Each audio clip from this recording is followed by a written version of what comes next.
Hey everybody, this is Elijah Bowers, your host, and you have found the hearth where we're going to build your foundation, and your fire is going to get bigger and it's going to be brighter than ever before. And before we jump into all of that good stuff though, I have to ask you to do something for me. You got to like, you got to subscribe, you got to share this on social media. The algorithm actually listens to you when I share and comment and like and do things like that. The algorithm is like, yeah, he's the author, ignore him. But when you do it, it's amazing. So I need you to do that. If you see any bells on your screen, I need you to Quasimodo them right now. Ring those things and get on any notification list, whatever. I want you to be a part of our journey through the scriptures, okay? All right, with that out of the way, let us begin. I'm going to throw some thoughts out here from Exodus and maybe a little bit of Proverbs and just give you a few thoughts that are in the Bible and maybe not what we normally think of when we read the Bible. But this is Exodus 1, verse 13. And the Egyptians made the children of Israel to serve with rigor, and they made their lives bitter with hard bondage, in mortar and in brick, and in all manner of service in the field. All their service wherein they made them to serve was with rigor. You know, when we left Genesis, Joseph was a hero. Everybody was happy they were there. The children of Israel were given this kind of lofty position as cattle herders for the Egyptians, and they were given the best spot in Egypt, Goshen, to be their home. And, you know, Joseph was great, and everybody liked Joseph. And then you sort of close the book, and it's like a happy ending, and then you get here. And within the first chapter, a Pharaoh arrives that didn't know Joseph. And when he shows up, he puts them all into slavery. And then when they're in slavery, they start multiplying. And when they start multiplying, the Egyptians are like, whoa, wait a minute, there's more of them than there are of us. What if our enemies attack? And they side with our enemies. So the solution they come up with is we're going to give the Israelites such a bad life that they're so afraid. They're so demoralized. They're so weak. They're so beaten down with hard labor and heavy burdens and terrible bondage that not only will they not rally against us, they won't even be able to rally against us. So then they literally set out with the goal, let's make life as bitter and as hard and as rigorous and as awful as we possibly can to these people to keep them under our thumb. And as I was reading through this time, something just occurred to me. Well, they might have just as easily have made them so prosperous and so happy that they would never want to leave or side with their enemies in such a mutually beneficial arrangement. They didn't have to choose misery here. They could have chosen happiness. They didn't have to choose poverty. They could have chosen riches. They didn't have to choose bitterness. They could have made themselves sweet to the nation of Israel. And yet, the tyrannical Pharaoh seemingly only had one choice. Now, a while back, I heard a video, and it was like an apologetics sort of a thing, and they were talking about slavery. And I think the criticism against Christianity was that Christianity, especially in the Old Testament, seems to allow for and perhaps even encourage slavery, which, of course, in the modern era, we find reprehensible. They brought up this scripture, which is the same scripture that came to my mind as I was thinking about this idea that the Egyptians could have tried to make the children of Israel happy so that they wouldn't leave, so that they wouldn't become their enemies. And I'm going to read it to you. This is Exodus 21, verse 4. If his master, now this is talking about a slave that has been purchased by another Hebrew. So this is a Hebrew slave and a Hebrew master. If his master have given him a wife, and she have borne him sons or daughters, the wife and her children shall be her master's, and he shall go out by himself. And if the servant shall plainly say, I love my master, my wife, and my children, I will not go out free, then his master shall bring him unto the judges, and he shall bring him to the door, or unto the doorpost. And his master shall bore his ear through with an awl, and he shall serve him forever. I'm well aware of how controversial this point is even to make, and this is one of the scriptures that we're not even supposed to talk about. We're supposed to pretend like it's not in here, but guys, it's in here. And I just wonder, God could have said there will be no buying and selling of people, period. And that's the most moral society that we could have and all. But I think that's overly reductionist. I think you're trying to apply modern values and sensibilities to a culture that you don't know anything about when you say things like that. Like, for one thing, why would this person, who's a Hebrew, he's not a conquered person from some other country. He's not some foreigner that was brought in, enslaved, and he's now in another nation being sold at the slave block. Like, this is somebody that lived up the road, and now they're selling themselves into slavery. Well, it's because of poverty. There's no welfare. There's no recourse. The king's not going to feed him. And so who's going to feed him? What is he to do when he runs out of money?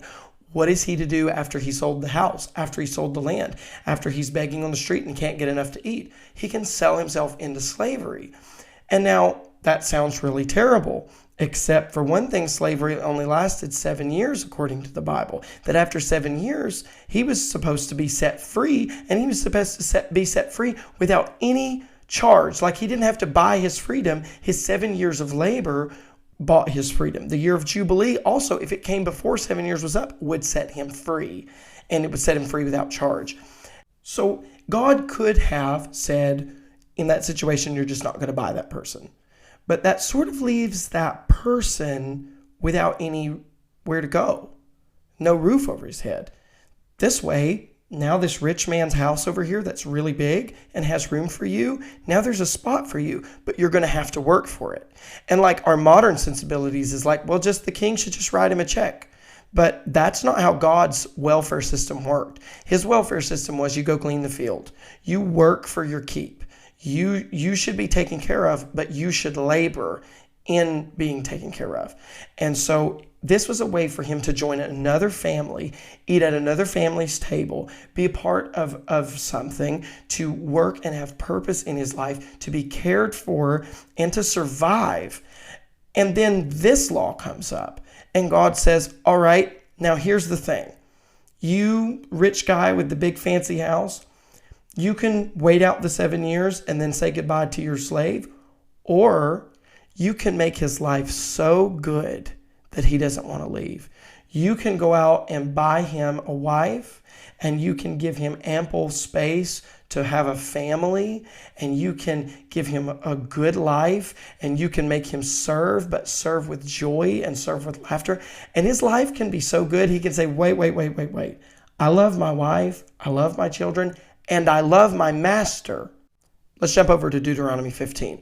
And if thy brother, an Hebrew man or an Hebrew woman, be sold unto thee and serve thee 6 years, then in the 7th year thou shalt let him go free from thee. And when thou sendest him out free from thee, thou shalt not let him go away empty. Thou shalt furnish him liberally out of thy flock and out of thy floor and out of thy winepress, of that wherewith the Lord thy God hath blessed thee, thou shalt give unto him. So see, you're treating him like a son. You're giving him a little bit of an inheritance of the last 7 years so that he can go away and not end up out on the street again, selling himself into slavery again. You're helping him get back on his feet. 15:15. And thou shalt remember that thou wast a bondman in the land of Egypt, and the Lord thy God redeemed thee. Therefore I command thee this thing today. And it shall be, if he say unto thee, I will not go away from thee, from you, I will not go away from you, because he loveth you, he loveth thee, and thine house, and because he is well with thee. Right? So this wasn't just about manipulating him, because I've heard it spun that way, that God was just manipulating. You buy him a wife and then he can't keep his wife. It's like, well, maybe he didn't like the marriage you arranged for him. Maybe he didn't like the life that you set up for him. So if he doesn't like it, he can just leave. But if he's like, you know what? No, I love my wife. I love my children. I love you. I love living in this house. I want to stay on forever. Then thou shalt take an awl and thrust it through his ear unto the door. Now notice, it doesn't say you get to pick. If he's your servant and if he loves you and he wants to stay, you have to let him stay. So he actually has a lot of power in the situation. He can obligate you to adopt him into your family and keep him on full time for the rest of your life. And God drew this parallel between the way the Egyptians treated Israel versus how Israel ought to treat others. I think there's a little gem of wisdom here if we're willing to receive it, and that's this, that sometimes we think that arriving at a mutually beneficial circumstance between us and someone else is hurting us, and we would be better trying to get everything to go our way to our benefit. And temporarily, that's true, that does seem like the better thing, but that longevity of cooperation is so much better. So when you approach your wife or your husband, you don't approach them in the spirit that they're not letting you do what you want. How do you fight to get what you want? How do you fight to win the argument? How do you, get your way sometimes? Like instead, you're supposed to approach your marriage or your family or your business relationships looking to seek for a symbiotic type relationship, a relationship that's benefiting that person, that person is so gratified and so happy in the relationship that they're not going to want to tear it apart or destroy it or manipulate it in any way that would cause the relationship to break because it's so good for them. And in everything that we do, that should be our goal. And I know that we're living in a culture where it's like you look out for number one. You're marrying this person because they make you happy. And the minute they don't make you happy, you need to go do something else. But God's perspective is that in these types of relationships, and what more of a power dynamic can you get than slave and master?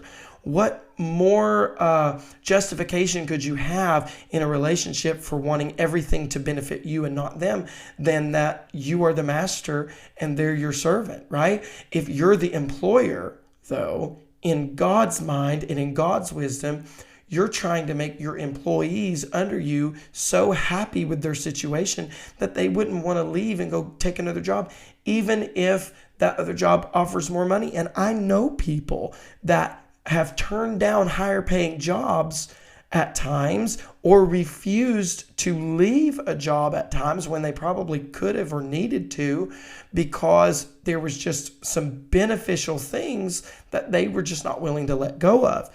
And so to approach your life by realizing that I get the most benefit when I make everybody around me happier, when I make everybody around me rejoice, then they will stick around me, and that will be more benefit to me than me reducing all these people to a bunch of potential of what they could do for me, how they could make my life better, because they're not going to stick around for that. And so I'm just going to have to constantly be getting fresh faces in my life to get them to prop me up.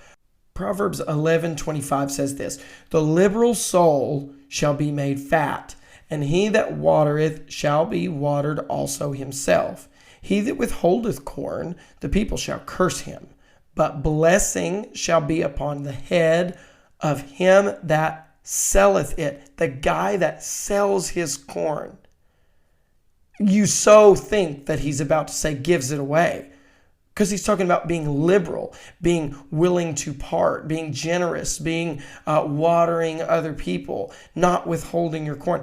Now, 27, "He that diligently seeketh good procureth favor, but he that seeketh mischief, it shall come to him." And so what he's saying, the abundance of the wisdom, is that part of that generosity isn't just giving things away, isn't just, sacrificing of yourself, but it's finding something that's mutually beneficial. I grow corn, you want corn. I need enough money to pay my bills. You need the corn to be cheap enough so you can afford it. So we find something that makes us both happy. We find that compromise where it's a relationship that it's not something that I'm doing all the giving and you're doing all the taking, and so I'm kind of bitter and resentful because you're buying my corn and you're not paying enough. But it's something that I want to come back to again and again and again because it's good for me. Now, maybe you're really hungry and maybe the other farmer has run out of corn, and maybe I can extort you and I can price gouge you and I can benefit, but you're not going to want to come back to that over and over and over again. And as soon as something cheaper comes along, but if I'm loyal to you and if I'm a friend to you and I say, you know what, this is what works for both of us, let's do that. Those are the types of relationships that have longevity. And across the years, it brings blessing upon your head for approaching your life that way. And so you don't want to withhold, right? Because in that time of famine, you're like, oh, no, I might need this later. No. You open up your doors and you live generously and you live with an open heart and an open hand. And when you do that, you're diligently seeking good. You're seeking other people's good. You're seeking your own good. You're not leaving yourself out of that, because I know there's a place for sacrificial generosity. I know there's a place for sacrificial love, but we're just talking about a general approach to life. A stranger on the street, the business that you run or that you work at, like, you should seek to be the employee that your employer wants to keep around. You should be the employer that your employees go home and they don't complain about. They are bragging about it. They should brag. When their friends are complaining about their bosses, they should be saying, well, he doesn't ride me like that. He's really good to me. She's awesome. She's a great person to work for. Like, that's who you should strive to be, to find those balances in your relationships, in your marriages, with your children, everything that because that's the definition of a good relationship. It's one where both sides want to just keep coming back for more and more and more. But if we're willing to let a little mischief in, then that's what we're going to get. We're going to get the mischief. If we're going to start manipulating and bargaining and whatever, then we're going to end up with that trouble in our lives. Don't ever give in to the spirit of the Pharaoh. And that's really easy to do. That's easy to do as a parent. It's easy to walk through the house and say, I'm the parent and these are the kids and this is what I want, and they need to get in line with that. And I'm not even going to say that sometimes that doesn't need to be your attitude. I don't think kids should think that they're the center of the universe by any means, but you want to make sure that those relationships are something that they, even as children, want to come back to again and again and again. It's easy to do that as a spouse, maybe especially as a husband. It's easy to think, I'm the head of this house and this is how I want it to be.